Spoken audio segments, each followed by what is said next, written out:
While consumers are definitely cutting back on discretionary spending, it seems many can't give up that morning cup of joe. Well, that's one of the reasons why coffee retail stocks have been percolating this year, although Starbucks certainly has gone through its share of tough times, especially given their coffee is priced at a premium to some of its competitors. Here to talk about what else is behind the run-up for the group and whether there's more upside, David Tarantino, senior research analyst at Robert Baird. He's a new face to CNBC. It's good to have you with us.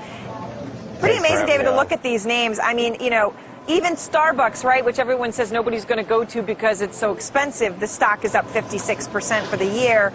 Never mind Green Mountain Coffee and some of these others that have doubled. Caribou is what, quadrupled? Do you think they're ahead of themselves?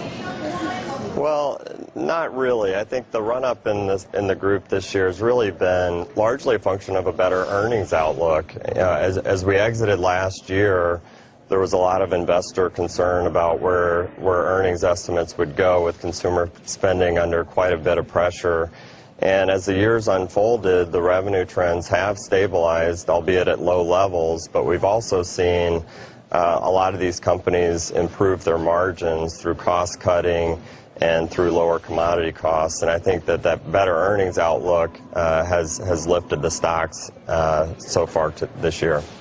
What about food? You know, this morning, I was wondering if Hanes would taste them, but Starbucks is trying to be healthier, right? These blueberry oat bars, banana marshmallow dream, and they're trying to say they've got a low-calorie content. Are these things just too expensive for regular people? Will this move the needle at all, this move to healthy food?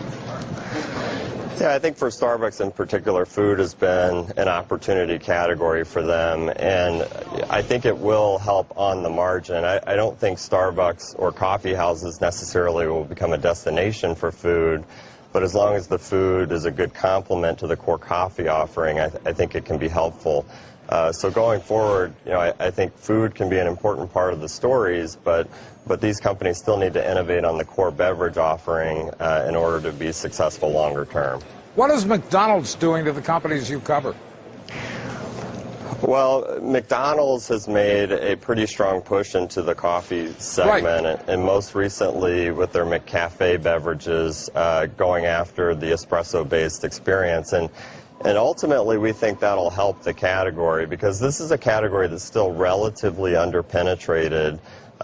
Over half of Americans today drink coffee daily, but under 20% drink specialty coffee every day. So we think McDonald's will help bring the category more to the masses, and if that is the case, most in the category will benefit from that. Wow, only half of Americans? I mean, is that of the, I mean, you're counting in children and stuff, that's why it's, because I would have thought it was more than half.